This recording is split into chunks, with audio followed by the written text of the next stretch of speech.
Praise the Lord. ఈరోజు Bible వాక్యంగా మత్తయి సువార్త 4వ అధ్యాయము 19, 20 వచనాలు చూసుకుందాం.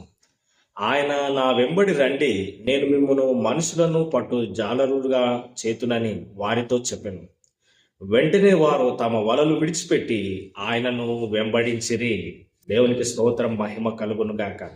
చక్కటి వాక్యాన్ని ఇక్కడ మనం చూస్తా ఉన్నామండి. యేసుక్రీస్తు ప్రభువారు నా వెంబడి రండి అని శిష్యులను పిలిచినప్పుడు మరి శిష్యులు వారి యొక్క వలలు విడిచిపెట్టి, పేతురు తన వలలు విడిచిపెట్టి యేసుక్రీస్తు ప్రభువారిని వెంబడిస్తా ఉన్నాడు.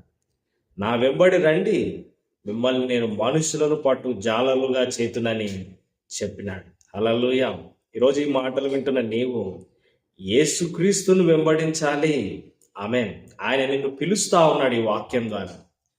రండి, మిమ్మల్ని నేను మనుషులు పట్టు జాలలుగా చేతును. లోకంలో ఎలా వ్యాపారం చేయాలి, ఎలా ఉద్యోగం చేయాలి, ఎలా సంపాదించుకోవాలి ఆస్తులు, ఎలా సుఖంగా బ్రతకాలి, ఇవన్నీ నేర్చుకున్నారు కదా. ఇక నుంచి నా కోసం ఎలా జీవించాలో నేర్పిస్తాను.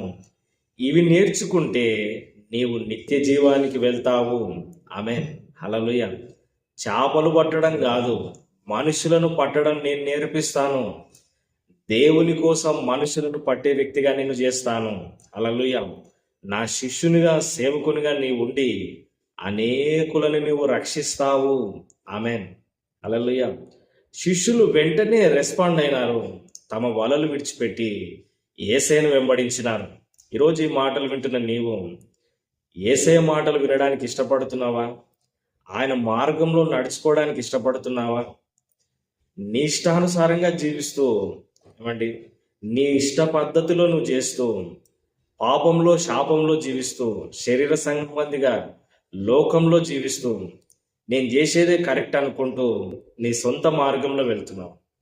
ఒకని ఎదుట సరైన దారి కలదు, అది తుదకు మరణానికి తీసుకొని వెళ్తుంది, నరకానికి తీసుకొని వెళ్తుంది.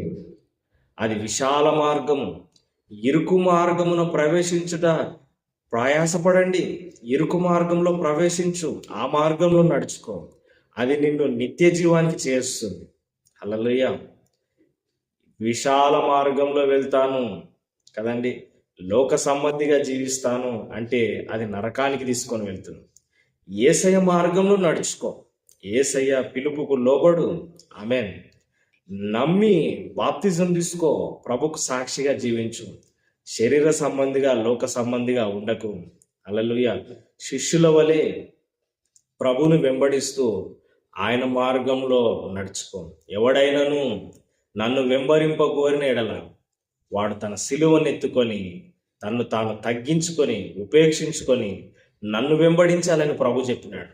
ఈరోజు ఈ మాటలు వింటున్న నీవు కూడా నిన్ను నీవు తగ్గించుకొని కదండి, దేవుడు నీకు ఇచ్చిన సిలువ అనగా బాధ్యతలను భరిస్తూ మోస్తూ ముందుకు సాగాలి. హల్లెలూయా. అప్పుడు నీవు నిత్య జీవానికి చేరుకుంటావు. ఈ లోకంలో మనం ప్రభు కోసం జీవిస్తే నిత్య జీవంలో మనము శాంతి సమాధానంతో ప్రభు దగ్గర ఉంటాం. ఈ లోకంలో కూడా దేవుడు మనకు సమాధానం ఇస్తాడు. హల్లెలూయా. ప్రయాసపడుతూ భారం మోస్తున్న సమస్త జనులారా నా యొద్దకు రండి, నేను మీకు విశ్రాంతి ఇస్తానన్నాడు. నీ పాప భారం నుంచి విడిపించి నీకు విశ్రాంతినిస్తాడు కదండి.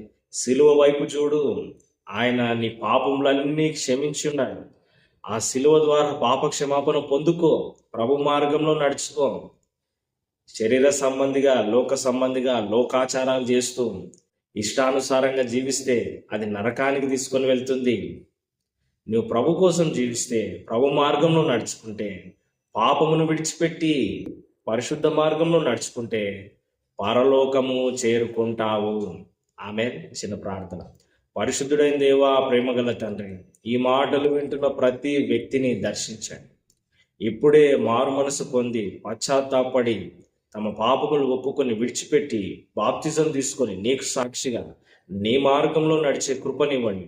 శరీర సంబంధిగా, లోక సంబంధిగా వారు ఉండొద్దు ప్రభా. వారిని మార్చుకోమని, నీ మార్గంలో నడిపించమని మా ప్రభువును రక్షకుడైన యేసుక్రీస్తు నామములో ప్రార్థిస్తున్నాను తండ్రి. ఆమేన్. God bless you. నేను పాస్టర్ ఎలీషా అబ్రహాం.